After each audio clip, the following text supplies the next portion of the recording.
ताज्या बातम्यांसाठी ABP माझाला subscribe करा आणि बेल आयकॉन प्रेस करा। मुंबई महानगरपालिकेचे आयुक्त इक्बाल चहल सध्या बोलतात। आपण थेट जाऊया। आढावा घ्यायचा आहे की इथे जो मॉर्चरी आहे जिथे डेड बॉडीज ठेवली जातात त्याच्या ते अरेंजमेंट कशा आहे, ते स्ट्रीमलाइंड आहे किंवा नाही, तिथे कोई कमतरता आहे का, आणि मॉर्चरीमध्ये आपल्याला काही सुधारणा करण्याची गरज आहे।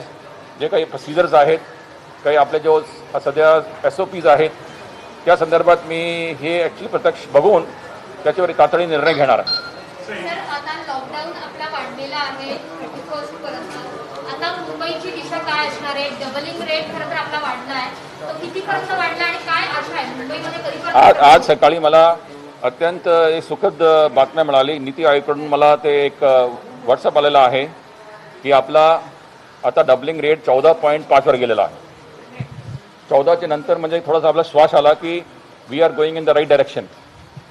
आता जे काही गव्हर्नमेंट ऑफ इंडियाची जो आपली जो डिस्चार्ज पॉलिसी आहे, रुग्णांना डिस्चार्ज करायचा असतो हॉस्पिटलमधून, तर गव्हर्नमेंट ऑफ इंडियाची गाईडलाईन आपण काटेकोरपणाने आपण पालना करतो आहे आणि त्याप्रमाणे आपण जे काही डिस्चार्ज पॉलिसी मागचे सोमवार मंगळवार लागू केली आहे। आता आफ्टर 7 डेज एखादा व्यक्ती जर नेगेटिव्ह आला तर आपण त्यांना आयदर क्वारंटाईन करू किंवा त्यांना घरी पाठवू क्वारंटाईनसाठी। आता 7 दिवसानंतर जर आपले होत असतील आणि 14.5चे डबलिंग रेट असेल तर हे दोन जो आपले पॅरामीटर्स आहे त्यामुळे फार मोठी रिलीफ मिळणार आहे आपल्या अशा प्रकारच्या हॉस्पिटल्सला, आणि हे स्टॅबिलिटी निर्माण होईल आणि जे काही अवेलेबिलिटी बेड्स आहे त्याला आपण यशस्वीपणे तोंड देऊ शकतो। सर, लॉकडाऊन वाढलेला आहे 31 तारखेपर्यंत, काय सांगाल आता? काय नियोजन असेल 31 तारखेपर्यंत? माझ्या सर्व नागरिकांना नम्र विनंती अशी आहे की आपण एवढा बलिदान केलं आहे मागचे 7-8 आठवड्यामध्ये, घरी राहून सर्वांनी एवढं सहकार्य केलं आहे, तर आपण जे काही एवढी मेहनत घेतली आहे, एवढा आपण जे काही आपण एक अनुशासनाची पालना करून घरी राहून स्वतःला क्वारंटाईनमध्ये ठेवला, लॉकडाऊनमध्ये ठेवला, त्याचे जे काही आता रिझल्ट्स आहेत ते आपला परिश्रम, आपला एफर्ट वाया जाऊ नये म्हणून एक आणखीन 10-12 दिवस तर लॉकडाऊन वाढून आपण आपल्याला यश मिळत असेल तर लॉकडाऊन वाढवायला अजिबात हरकत नाही, त्याचं स्वागत केलं पाहिजे। कारण आपण जे काही आता आपण लढा दिला आहे ते आता आपण अंतिम टप्प्यामध्ये आहे, याचं निश्चितपणे यश मिळणार आहे आपल्याला, जे आपण लॉकडाऊन आपण एक्सटेंड करून आणि तसं आपण काटेकोरपणाने लॉकडाऊनची पालना केली। कारण आता आपल्याला जर व्हायरस कंटेन करायचा असेल तर कोणती स्थितीमध्ये आपलं तडजोड करता कामा नये, आणि त्यासाठी आता जे आपण एकदम कडक स्टेप उचलले आहे कंटेनमेंट झोन्समध्ये किंवा इथं ट्रेसिंगमध्ये, तर आपल्याला जे काही 31 मेपर्यंत यश मिळण्याची शक्यता आहे ते डेफिनेटली याच्यामध्ये आपल्याला फायदा होईल, जे आपण लॉकडाऊन कंटिन्यू ठेवला।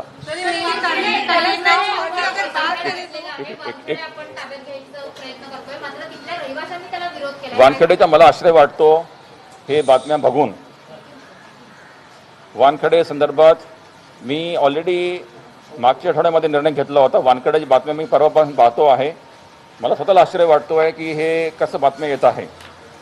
कारण माननीय मुख्यमंत्री महोदयांनी मला आदेश दिले होते की आपला आता पावसाळा येतो आहे आणि पावसाळ्यात आपल्याला पुढचे 4 महिने पावसाळ्यात समोर जायचं आहे।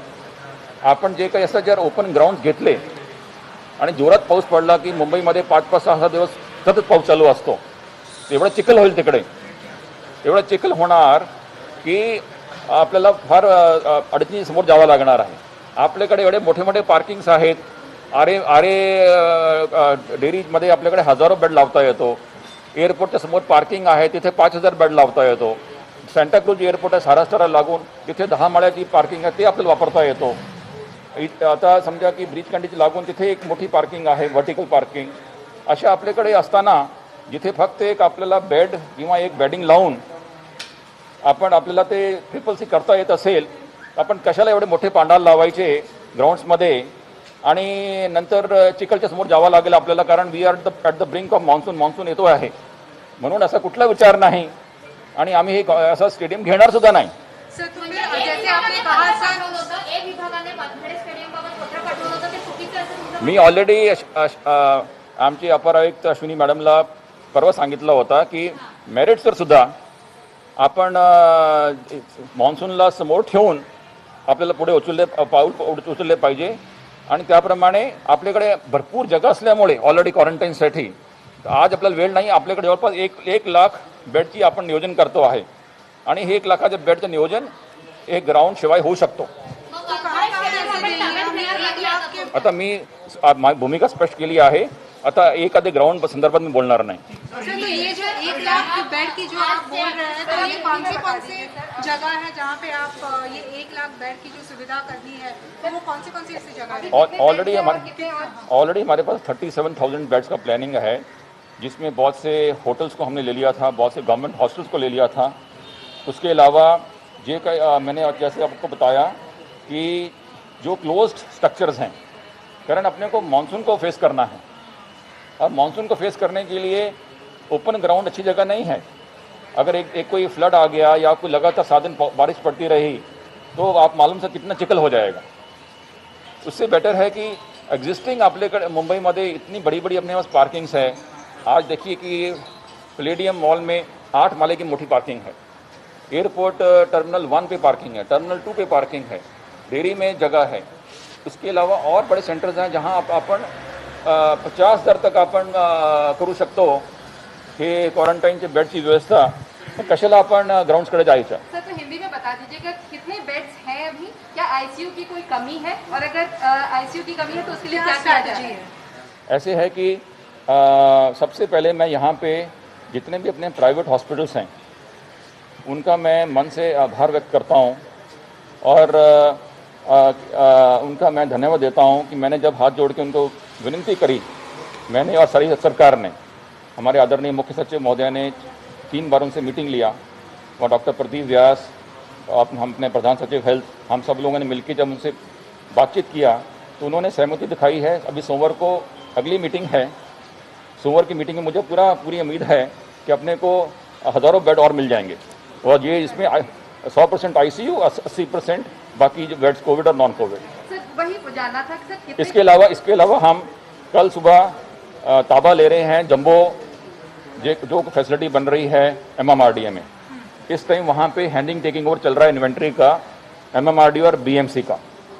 800 बेड की तैयारी हो चुकी है.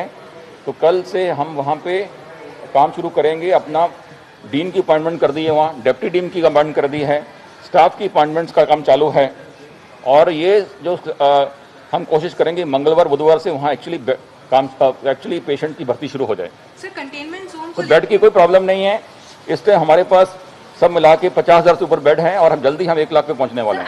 आईसीयू की बात हम हो रही है क्योंकि सबसे ज्यादा लोग जो समस्या बता रहे हैं. अब जब मैंने आपको बता दिया कि 100% प्राइवेट सेक्टर का आईसीयू हमारे पास आ जाएगा तो ये प्रॉब्लम एकदम दूर हो जाएगी. सर, कंटेनमेंट जोन की अगर बात करें तो पिछले हफ्ते 3,000 तक थे, अभी वो उसको थोड़ा डिजाइन चेंज करके अभी वो कम की. उसका कंटेनमेंट जोन की जैसे कि क्या पहले बिल्डिंगों को कंटेनमेंट जोन बनाया जाता था. कंटेनमेंट जोन में हमने 1 इंच जगह एरिया या एक व्यक्ति को भी कम नहीं किया पॉपुलेशन. जब हमने कंटेनमेंट जोन को रीडिज़ाइन किया, परंतु हमारे पास लगभग 1500 बिल्डिंग ऐसी थी जहाँ पे 20 माले 30 माले की हाई क्लास सोसाइटी की बिल्डिंग्स हैं. वहाँ अगर एक केस आ गया है और आपने उसको कंटेनमेंट जोन जाहिर कर दिया और वहाँ दो पुलिस कांस्टेबल पार्क कर दिए तो हमने उनको पुलिस सिक्योरिटी देने के अलावा और कुछ नहीं किया. तो हमने बोला कि ये जो 1500 बिल्डिंग में 3000 पुलिस कर्मचारी हैं, इनको इमीडिएटली निकाला जाए वहाँ से, इनको स्लम एरिया में डिप्लॉय किया जाए और स्लम एरिया में और इसको टाइट किया जाए कंटेनमेंट की सिक्योरिटी को. और जो ये 1500 बिल्डिंग्स हैं, इनका नाम हमने रखा है सील्ड बिल्डिंग्स. यहाँ पे हम मैनेजमेंट कमेटी को हमने रिक्वेस्ट किया और राइटिंग में उनसे हम परफॉर्मा भरवा रहे हैं कि उनकी जिम्मेवारी रहेगी कि वो जो उनका पर्टिकुलर फ्लोर पे जो ऐसा कोई पॉजिटिव केस आया है उसके डिसइंफेक्शन हम करेंगे. हमारे मेडिकल जो MOH स्टाफ है वो बार बार जाके वहाँ पे तपासनी करेगा. कोई कोमॉर्बिडिटी का व्यक्ति है उसकी हम सब काम करेंगे. परंतु सोसाइटी में कोई डोमेस्टिक हेल्प, कोई सर्वेंट, कोई दूसरा आदमी अंदर ना जाए और बाहर ना आए, ये जिम्मेवारी उनको निभानी पड़ेगी. क्योंकि कोविड की जो लड़ाई है वो तब तक हम जीत नहीं सकते जब तक हर नागरिक हर सिटीजन और हर अपना मान्यवर जो अपना यहाँ शहर का सिटीजन है वो इसमें पूरा अपना योगदान नहीं देगा। तो हमने बोला है कि जो कंटेनमेंट जोन का कंटेन करने का काम वो करें, बाकी हेल्थ सर्विसेज सारा काम हम करेंगे। ऐसे करके सडनली 1500 जो कंटेनमेंट जोन बनाए गए थे उनको हमने आइसोलेट बिल्डिंग कन्वर्ट किया, बाकी को हमने कोई रीडिज़ाइन किया कर। जैसे कि जिस दिन मैंने ज्वाइन किया उस दिन मुझे ध्यान में आया कि उससे एक दिन पहले 450 नए पॉजिटिव केस आए और 250 कंटेनमेंट जोन बन गए। तो मैंने बोला आप एक एक दो दो केस के लिए कंटेनमेंट जोन नहीं बना सकते। सो उसको जो रीओरिएंट किया तभी हमारे पास रफली 690 कंटेनमेंट जोन हैं, जिसको हम धीरे धीरे कम करके कोशिश करेंगे कि एकदम मिनिमम पे आ जाएंगे। और अभी जिस तरह डबलिंग रेट 14.5 पे आ रहा है, मैक्सिमम केसेस कंटेनमेंट जोन के अंदर से आ रहे हैं, मुझे पूरी खातरी है कि वायरस कंट्रोल हो जाएगा, कंटेन हो जाएगा। हर्ड इम्यूनिटी पैदा होगी इस समय। नहीं, अभी मैं 1 मिनट और लूंगा, मुझे जाना है, इसलिए ज़्यादा क्वेश्चन नहीं। Last question sir, last question, as a new commissioner what is going to be your strategy?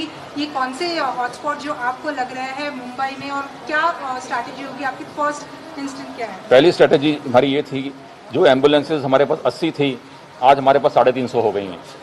कल सुबह 10 बजे के बाद में 350 एम्बुलेंसेज एक्चुअली सड़कों पर नजर आएंगी आपको। तो हमने 400% एम्बुलेंसेज की संख्या बढ़ा दी है। ये प्लानिंग नहीं है, एक्चुअली गाड़ियाँ हमारे ताबे में आ गई हैं और कल सुबह से चलने लग जाएंगी। कल सुबह कंट्रोल रूम फोन करेंगे तो 50 गाड़ियाँ एम्बुलेंसेज वहाँ खड़ी होंगी। नो, हम 50 BST बसेस और इसके अलावा और व्हीकल्स।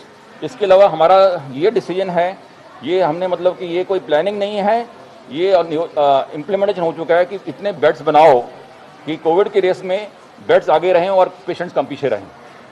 बेशक bed should be surplus to number of patients coming. चाहे अगर ये दो बातें हो गई, और उसके बाद में जो हमारा मेडिकल स्टाफ है वो पहले से बहुत अच्छा शानदार काम कर रहा है, उसको ऑगमेंट कैसे किया जाए, उसको लेके ये medical staff, beds availability, ICU की अवेलेबिलिटी और एम्बुलेंसेज की अवेलेबिलिटी, ये अगर हमने बातें इम्प्लीमेंट कर दी और कर दी हैं हमने, तो हमारा we will have upper hand on this virus. What is the ratio of the doctor per patient that is there in Mumbai right now? How many doctors do you have per patient? नहीं, मेरे पास अभी actual data नहीं है, परंतु हमने almost last week हमने 50 doctor हम वर्धा से लेके आए, और रात को 100 डॉक्टर्स आ रहे हैं अंबाजोगाई लातूर से। 2000 डॉक्टर्स ने वॉलंटरी कंसेंट दिया है, वो काम करने को तैयार हैं। ऐसे मेरे पास डॉक्टर की कमी नहीं, हज़ारों डॉक्टर मेरे पास हैं। सिर्फ मेरे पास जो दिक्कत थी वो लोअर जो स्टाफ है हॉस्पिटल्स में, प्राइवेट में भी और पब्लिक सेक्टर में भी, वहाँ पर जो स्वीपर है, वार्ड बॉय है, जो बेचारा इतनी दूर रहता है वसई में, नाला सोपारा में या कल्याण में, उसके लिए बस में आने के लिए हमने बसेस लगाई हैं बेस्ट की, पर उसको आने के लिए 3-3 घंटे लगते हैं, जाने के लिए 3 घंटे लगते हैं। उसके घर में भी फैमिली है, परिवार है, उसको शाम को जाना पड़ता है। तो अगर कोई आदमी 8 घंटे ड्यूटी करेगा और 6 घंटे बस में ट्रैवल करेगा तो ये उचित नहीं है। उसके लिए हम कोशिश कर रहे हैं कि कुछ सुबह जो टाइमिंग है, ऑफिस टाइमिंग 7 बजे से लेकर 10 बजे तक, और शाम को जो ऑफिस छोड़ने का टाइम है, इतने में कुछ 4-5 स्टेशन में रुकने के लिए, जहाँ पे हॉस्पिटल्स हैं और मेडिकल इमरजेंसी स्टाफ है, वहाँ लिमिटेड नंबर ऑफ स्टेशन पे लिमिटेड नंबर ऑफ गाड़ी चल जाए और जो हमारा आई कार्ड है वो काम करे, दूसरा कोई नागरिक उसमें ना चढ़े, उसके लिए हम बंदोबस्त करेंगे। तो पुलिस सिक्योरिटी इतना अगर हो गया तो आज जो हमारा 40% के आसपास हेल्थ स्टाफ आ रहा है लोअर लेवल का, वो 100% जम कर जाएगा। तो बेसिकली हमारा जो उद्देश्य है कि कोरोना और कोविड की जो लड़ाई है उसमें हमारी इतनी तैयारी होनी चाहिए कि हर जो व्यक्ति जो पॉजिटिव आ रहा है उसको लगे कि उसके लिए हम खड़े हैं और उसका इलाज होएगा। Thank you.